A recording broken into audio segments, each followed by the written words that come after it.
First question যেটা ছিল, methyl isocyanate gas is an intermediate chemical in the synthesis of which compound? কোন অন্তর্বর্তীকালীন যৌগ তৈরি করতে এটি ব্যবহার করা হয়? তো মিথাইল আইসোসায়ানেট, তার ফর্মুলা হচ্ছে এইটা, CH3 bond N double bond C double bond O। এই গ্যাসটা দিয়ে কার্বামেট পেস্টিসাইড তৈরি করা হয় এবং এই গ্যাসটা লিক করে ভোপালে একটা ট্র্যাজেডি হয়েছিল, সেখানে বহু লোক মারা গিয়েছিল। It causes irritation, this MIC gas causes irritation and corrosion to eyes, skin and respiratory tract। আর যদি অনেকটা বেশি পরিমাণে এক্সপোজার হয় তাহলে এটা শেষ পর্যন্ত মৃত্যুও ঘটাতে পারে। তো কার্বামেট পেস্টিসাইড তৈরি হয়, তাহলে অ্যান্সার হবে অপশন A। চারটে অপশন ছিল, কার্বামেট পেস্টিসাইড, অর্গানোফসফরাস পেস্টিসাইড, অর্গানোক্লোরো আর সায়ানাইড। একটা এক্সাম্পল দিয়েছি কার্বামেট পেস্টিসাইড কেমন হয়, সেটা হচ্ছে কার্বারিল, সেভিন নামে বাজারে বিক্রি হয়। এটা স্ট্রাকচারটা হচ্ছে এরকম, একটা আলফা ন্যাপথল, সেই আলফা ন্যাপথলের যে OH সেখানে Hটা নেই, তার পরিবর্তে আছে CH3NH bond C double bond O। তাহলে আমরা দেখতে পাচ্ছি এই ইউনিটটা কিন্তু এখানে রয়েছে। কিভাবে? CH3 বন্ড N, তারপরে বন্ড C, তার সঙ্গে ডবল বন্ড O। এই জাংশনটা হচ্ছে একটা কার্বন। তাহলে এখান থেকে স্টার্ট করে এটাকে তৈরি করা যায়, এটা সেভিন। এরকম আরও অনেক কিছু তৈরি হয়। নেক্সট, পরের প্রশ্নটা ছিল, which gas is responsible for ozone depletion? Ozone স্তরের ক্ষতির জন্য কোন গ্যাসটি দায়ী? এইটা আমি প্রথমে ভেবেছিলাম CFC5, কিন্তু পরে মনে হলো CFC5 বলে তো কিছু থাকে না। এটা মনে হয় বলতে চেয়েছে কোশ্চেনে CFCs, অর্থাৎ একাধিক CFC মনে হয়, আমি কনফার্ম নই, তবে CFC5 বলে কিছু আমি জানি না। তো এই CFC হচ্ছে ক্লোরোফ্লুরোকার্বন। ক্লোরোফ্লুরোকার্বন মানে কার্বন থাকবে, ফ্লুরিন থাকবে আর ক্লোরিন থাকবে, ক্লোরোফ্লুরোকার্বন। কয়েকটা এক্সাম্পল আমি নিয়েছি, যেমন CFC11 এটা হচ্ছে CCl3F বা CFCl3, এটার নাম হবে ট্রাইক্লোরো ফ্লুরো মিথেন, কারণ এটা মিথেনের ডেরিভেটিভ।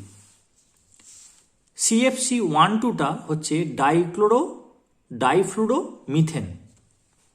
আর CFC113, এখানে দুটো কার্বন আছে, অর্থাৎ এটা ইথেনের ডেরিভেটিভ, তাহলে এটা হবে 111 ট্রাইক্লোরো 222 ট্রাইফ্লুরো ইথেন। আগের দুটো মিথেন দিয়ে শেষ হবে, এটা ইথেন দিয়ে শেষ হবে, এটা CFC113। এইভাবে নামকরণগুলো হয়। একত্রে এদেরকে ফ্রিয়নও বলা হয়, ফ্রিয়ন। এদের কাজ হচ্ছে এগুলোকে রেফ্রিজারেন্ট হিসেবে ইউজ করা হয় রেফ্রিজারেটরে, অর্থাৎ যেটা কুলিং এজেন্ট, যে গ্যাসটাকে এক্সপ্যানশন এবং কম্প্রেশন করিয়ে ফ্রিজকে ঠান্ডা রাখা হয়, সেই পারপাজে এটাকে ব্যবহার করা হয়। এই CFC কি করে? ওজোন ডিপ্লিশন করে, অর্থাৎ এটা প্রকৃতিতে অনেক দিন থেকে যায় এবং উঠতে উঠতে যখন এটা ওজোন স্তরে গিয়ে পৌঁছায়, সেখানে গিয়ে কি করে, আলোর উপস্থিতিতে এটা ভেঙে গিয়ে C.FCl2 প্লাস Cl ডট, অর্থাৎ একটা কার্বন ক্লোরিন বন্ড ভেঙে যায়।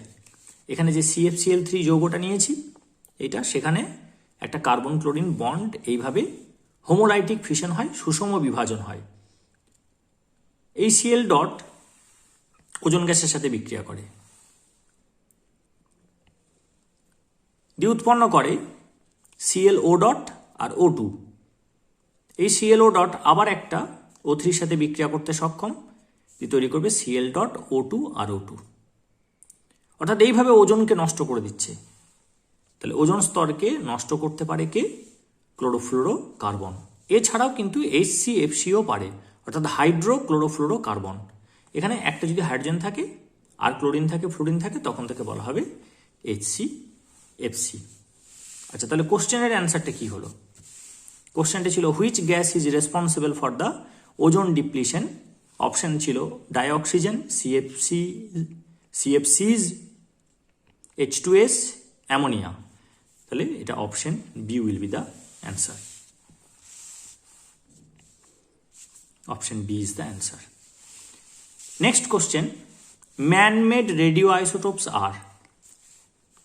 রেডিও আইসোটোপ এটা সম্পর্কে খানিকটা বলেছি ওখানে, যেগুলো তৈরি করা হচ্ছে ল্যাবে, আর্টিফিশিয়ালি যেগুলো তৈরি করা হয়, সাইক্লোট্রন যন্ত্রের সাহায্যে এদের স্পিড বাড়িয়ে যখন ফিউশন করানো হয় তখন একটা নিউক্লিয়াসের মধ্যে আরেকটা নিউক্লিয়াস ঢুকে গিয়ে ফিউজ হয়ে যায়, দিয়ে নতুন আইসোটোপ আমরা এইভাবে তৈরি করতে পারি। তো U-238 হচ্ছে ন্যাচারালি অকারিং। তাহলে এ বি ডি বাদ চলে গেল, পড়ে থাকছে সি। এইভাবে বের করে নেওয়া যেতে পারে। আর ট্রিশিয়াম কি হয়, ন্যাচারালি অকারিং, কিন্তু এটার পার্সেন্টেজ হচ্ছে 10⁻18। তাহলে আর ন্যাচারালি অকারিং বলা উচিত নয়, এত কম যেহেতু, তাই ওকে বলা যাবে না। আর রেডিয়ামটা ন্যাচারালি অকারিং, কিন্তু এটা ইউরেনিয়ামের ডিকের ফলে তৈরি হয়, অর্থাৎ ইউরেনিয়াম ভাঙতে ভাঙতে এসে রেডিয়াম উৎপন্ন করে, আলাদা করে রেডিয়ামের অস্তিত্ব নেই। তাই এই দুটোকে ল্যাবে সিনথেসাইজ করা যায়, এগুলোকে সিনথেটিক রেডিও আইসোটোপ বা ম্যানমেড আইসোটোপ বলে। তাহলে option C will be the correct answer. Next, which of the following gas is maximum responsible for global warming. বিশ্ব উষ্ণায়নের জন্য কোন গ্যাসটা সবচেয়ে বেশি রেসপন্সিবল? এখানে আমি একটা অর্ডার লিখে দিয়েছি, এটা মনে রাখতে হবে। অর্ডারটা হচ্ছে CFC greater than N2O greater than CH4 greater than CO2 greater than H2O। কে কতটা ইনফ্রারেড রেডিয়েশনকে অ্যাবজর্ব করতে পারে তার নিরিখে এটা বানানো হয়েছে। এইবার তাহলে এখানে যদি অপশনগুলো প্যারালেলি আমি দেখি, অপশনগুলো হচ্ছে কার্বন ডাইঅক্সাইড, অর্থাৎ এটা দিয়েছে, এটা দিয়েছে, মিথেন এটা দিয়েছে, N2O দিয়েছে, আর ওয়াটার দিয়েছে। তাহলে এই অর্ডারটা যদি আমি জানি তাহলে N2Oটা কি হবে, হায়েস্ট হবে, নাইট্রাস অক্সাইডটা হায়েস্ট হবে। কিন্তু এখানে জানতে চেয়েছে which of the following gas is maximum responsible for global warming. সবচেয়ে বেশি রেসপন্সিবল কে? এটার পাওয়ারটা সবচেয়ে বেশি, ক্ষমতাটার সবচেয়ে বেশি, কিন্তু পরিমাণে কম আছে। তাহলে টোটাল যে পরিমাণ তাতে কিন্তু CO2 সবচেয়ে বেশি আছে। তাই এটা এদের মধ্যে থেকে দুর্বল হলেও, জলের থেকে ক্ষমতাশালী কিন্তু বাকি দুটোর থেকে দুর্বল হলেও, এখানে যে অপশনগুলো রয়েছে সেই অনুযায়ী এটার পরিমাণে বেশি থাকার জন্য এটাই হবে কিন্তু রেসপন্সিবল, মোস্ট রেসপন্সিবল। তাহলে এখানে কি লিখছি যে এটা হচ্ছে অর্ডার, আর quantity of CO2 is in large excess in atmosphere, hence it is most responsible. তাহলে option A is the correct answer here. Next question, acid rain. Acid রেনের পিএইচ কত? অ্যাসিড রেন কিভাবে হচ্ছে না, ইন্ডাস্ট্রি থেকে যে gas নির্গত হয়, যেমন SO2, NO2 বা HCl গ্যাস, এইগুলো জলের সাথে বিক্রিয়া করে, যেমন SO2 প্লাস H2O, H2SO3। আবার কোনো ক্ষেত্রে SO2 অক্সিডেশন হয়ে যায়, দিয়ে SO3 হয়, দিয়ে এরা জলের সাথে বিক্রিয়া করার পর তৈরি করছে সালফিউরাস অ্যাসিড। আবার সালফিউরাস অ্যাসিডটার অক্সিডেশন হয়ে গিয়ে H2SO4 উৎপন্ন করতে পারে। এই যে SO3 হলো এইভাবে, সেই SO3টা আবার জলের সাথে বিক্রিয়া করে ডাইরেক্ট H2SO4 তৈরি করতে পারে। NO2 সেক্ষেত্রে HNO3 আর HNO2 হবে। HCl যদি উৎপন্ন হয় তাহলে জলের সাথে মিশলে HCl অ্যাসিড হবে। এইভাবে যে পলিউশন হয়, বায়ু দূষণ যেটা হয়, সেইখান থেকে কিন্তু অ্যাসিড রেনের আসল উৎপত্তি। Acid rain has direct connection with air pollution. এবার এখানে ম্যাক্সিমামটাই কিন্তু থাকে কে, H2SO4, এটার কিন্তু মেজর কন্ট্রিবিউশন। তাহলে যদি জিজ্ঞাসা করে অন্য কোনো প্রশ্নে যে অ্যাসিড রেনের সবচেয়ে বেশি কন্ট্রিবিউশন কার, দিয়ে 4টে অ্যাসিডের নাম দিয়ে দেয়, তাহলে H2SO4 will be the answer. এখন এখানে এই অ্যাসিড রেনের পিএইচ রেঞ্জটা হয় 3.5 থেকে 5.6 এর মধ্যে। আমি আগের ভিডিওতে বলেছি যে 7-এর নিচে হবে অবশ্যই, কিন্তু 7-এর নিচে এরকম দুটো অপশন ছিল, লেস দ্যান 1.6। লেস দ্যান 1.6 হতে গেলে প্রচুর অ্যাসিড হতে হবে, কারণ পিএইচ এর মান 7-এর থেকে যত কম হবে তত বেশি অ্যাসিডিক, অতটা অ্যাসিড হয় না। এটা ওই 5.6টা হচ্ছে ওর ম্যাক্সিমাম ভ্যালু, আর 3.5টা হচ্ছে মিনিমাম ভ্যালু। তাহলে এখানে কি অপশন দেওয়া আছে? অপশন সিতে less than equals to 5.6, less than equals to 5.6, তাহলে এটা কিন্তু একদম পারফেক্ট ম্যাচ করে যাচ্ছে। 5.6 এর থেকে কম এবং ইকুয়াল, তাহলে option C is the correct answer. Next question, chlorofluorocarbon remains in atmosphere for, কত বছর বাতাসে থাকে? এইটা হচ্ছে যে যদি হাইড্রোক্লোরোফ্লুরোকার্বন হয় তাহলে 10 বছরের অ্যারাউন্ডে, মানে 15 বছর হতে পারে, 12 বছর হতে পারে। আর সিএফসি যদি হয় তাহলে হচ্ছে 100 ইয়ার্সের অ্যারাউন্ডে। এরকম একটা নির্দিষ্ট বলা যাবে না, কারণ CFC11 একটা আলাদা কম্পাউন্ড, CFC12 একটা আলাদা কম্পাউন্ড, এইভাবে বিভিন্ন সিএফসি আছে।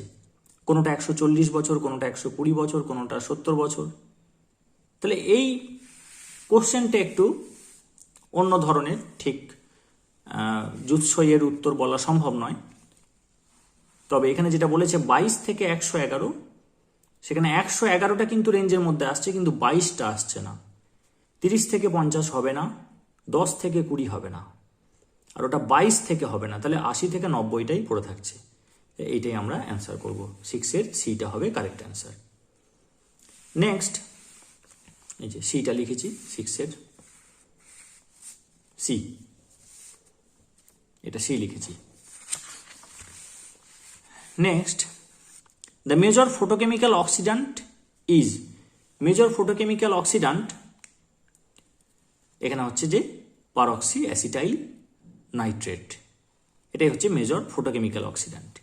এটা কি জিনিস এটা একটু বলে দিয়েছি, যে বাতাসে তো হাইড্রোকার্বন ঘুরে বেড়াতেই পারে, কারণ পেট্রোলে যখন পেট্রোল ডিজেল এগুলো যখন ক্রুড অয়েলটা ওঠে মাটি থেকে, তখন যখন রিফাইন হয় তখন বিভিন্ন কম্পাউন্ড বাতাসে মিশে যায়, সেটা একটা ব্যাপার। এছাড়াও দহনের ফলে যে কম্বাশনগুলো হয় সেখানে কিছু এরকম হাইড্রোকার্বন তৈরি হতে পারে, কিছু অর্গানিক কম্পাউন্ড এরকম পাওয়া যায়, কিটোন বা অ্যালডিহাইড। সেই কিটোন বা অ্যালডিহাইড যখন তৈরি হয় বাতাসে, সেটা ঘুরে বেড়ায়, সেটার সঙ্গে যখন, অর্থাৎ হাইড্রোকার্বন বা হাইড্রোকার্বন ডেরিভেটিভস, তার সঙ্গে NO2 এবং লাইট, এই কম্বিনেশনটা এলে তখন কিন্তু এই পারক্সি অ্যাসিটাইল নাইট্রেটটা তৈরি হতে পারে। কিভাবে, মেকানিজমটা দেখিয়েছি, যে এটা ভাঙলো, এটা ketone, for example CH3 COCH3, এবার এটা ভেঙে গিয়ে হলো R bond C double bond O, R bond C double bond O, এখানে ডট হলো কারণ এটা এই বন্ডটা হোমোলাইটিক ফিশন হয়েছে, এখানেও R ডট হলো। এইবার এইটা একটা O2 সাথে বিক্রিয়া করবে, তাহলে এখানে অক্সিজেনটাও লিখতে হতো। তাহলে এই O2 সাথে এরমভাবে পাই বন্ডটা খুলে গিয়ে এটা কন্টিনিউ হবে RCOO ডট, তাহলে এটা হলো পারক্সি অ্যাসাইল ফ্রি র্যাডিক্যাল। এটা ছিল অ্যাসাইল ফ্রি র্যাডিক্যাল, এটা লেগে গিয়ে এখানে একটা পারক্সি গ্রুপ তৈরি হলো, তাহলে এটা হলো পারক্সি অ্যাসাইল ফ্রি র্যাডিক্যাল। এবার এই পারক্সি অ্যাসাইল ফ্রি র্যাডিক্যাল NO2-র সাথে যদি কন্ট্যাক্টে আসে তখন হবে পারক্সি অ্যাসিটাইল, এই অংশটা হচ্ছে অ্যাসিটাইল, এটা পারক্সি নাইট্রেট, তাহলে এটা হবে পারক্সি অ্যাসাইল নাইট্রেট। এবার যদি এটা CH3 হয় তখন হবে পারক্সি অ্যাসিটাইল নাইট্রেট। মানে এটা কি প্যান বলা যাবে না, এটা পারক্সি অ্যাসাইল নাইট্রেট, কারণ এটা জানি না কি আছে। এবার যদি এটা CH3 হয় তখন এই গ্রুপটার নাম হবে অ্যাসিটাইল, তখন হবে পারক্সি অ্যাসিটাইল নাইট্রেট। এটা কি হয়, যখন ধোঁয়া সাথে কুয়াশা মিশে যায়, তার মানে এয়ারের মধ্যে সাসপেন্ডেড লিকুইড পার্টিকেল রয়েছে এবং তার সঙ্গে ডাস্ট পার্টিকেল, এবং এই কণাগুলো যখন মিশে যায় তখন এটা ধোঁয়াশার মতো সৃষ্টি হয়। ধোঁয়াশা নামটা আসছে এখান থেকে, এই যে ধোঁয়া আর কুয়াশা, ধোঁয়াশা, ইংরাজিতেও তাই করা হয়েছে, স্মগ, এটাকে বলছে ফটোকেমিক্যাল স্মগ, অর্থাৎ কেমিক্যাল আছে এবং ফোটন লেগেছে, আলো লেগেছে। তাহলে কিছু organic compound, hydrocarbon and hydrocarbon derivatives, NO2, oxygen, light, এইগুলো পেলে এটা তৈরি হয়। এটা কিন্তু একটা সেকেন্ডারি পলিউটেন্ট, গৌণ বায়ু দূষক, এবং এটা খুব স্বাস্থ্যের জন্য ক্ষতিকর। লন্ডনে একটা বিরাট ফটোকেমিক্যাল স্মগ হয়েছিল, সেখানে অনেক লোক মারা গিয়েছিল। নেক্সট,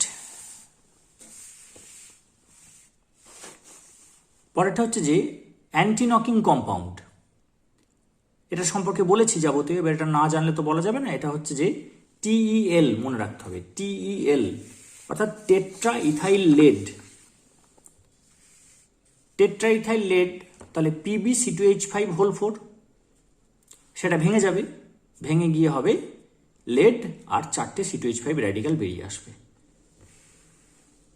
এখন এই যে 4টে C2H5 র্যাডিক্যাল বেরিয়ে এলো, আমি ওখানে বলছিলাম যে প্রচুর ওখানে ফ্রি র্যাডিক্যাল তৈরি হয়, তার জন্য এক্সপ্লোশনটা হয় এবং ইঞ্জিনে ধাক্কা খায়।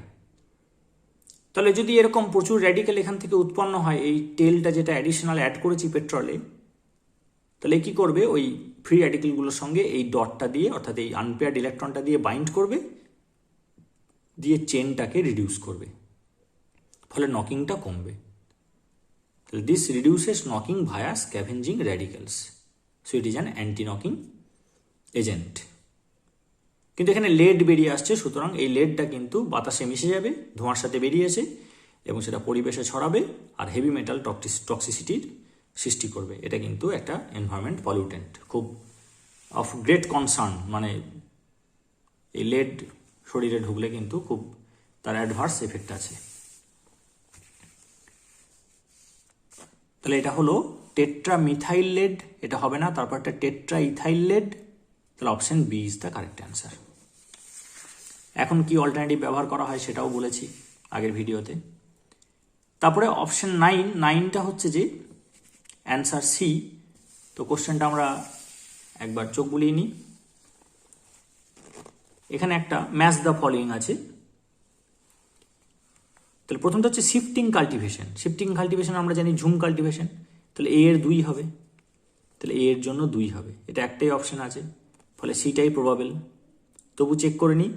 বিএ হচ্ছে ড্রেনেজ ইমপ্রুভমেন্ট, তাহলে স্যালিনিটি অফ সয়েল, তাহলে 1, বিয়ের ক্ষেত্রে 1 হবে, মিলছে। Next biological pests. Biological pest use করলে আমাকে কেমিক্যাল পেস্ট ইউজ করতে হবে না, সেক্ষেত্রে সয়েলের ক্ষতি হবে না, তাহলে সয়েল পলিউশন প্রিভেনশন, মাটি দূষণটা কম হবে। তাহলে এটা হবে সি এরটা হবে 4, সি এরটা 4। আর পেস্টিসাইড ডিডিটি হচ্ছে পেস্টিসাইড, তাহলে এটা 3, সি এরটা, এই ডি এরটা হচ্ছে 3, তাহলে option C is the correct answer here. Next PM 2.5 is related with. PM 2.5 কথাটার মানে হচ্ছে যে it refers to particles that have diameter less than 2.5 micrometer. 1 মিটারের 10 লক্ষ ভাগের 1 ভাগ হচ্ছে 1 মাইক্রোমিটার। এই 1 মাইক্রোমিটার এরকম 2.5 মাইক্রোমিটার যদি ডায়ামিটার হয় বা তার চাইতে কম হয় যে সমস্ত পার্টিকেলের, তাদেরকে ইন্ডিকেট করে PM 2.5 এই লেখাটা। এটা কখন তৈরি হয়, যখন কোনো ফুয়েল পড়ে, পেট্রোল, ডিজেল বা কেরোসিন বা অন্য কোনো জিনিস যখন আগুনে পড়ে, যখন কম্বাসন হয়, দহন হয়, তখন এই সাইজের পার্টিকেল বাতাসে চলে যায়, এবং এই 2.5 মাইক্রোমিটার ডায়ামিটার অর্থাৎ ব্যাস বিশিষ্ট বা তার চাইতে কম যে পার্টিকেলগুলো, তাদেরকে বলা হয় PM 2.5।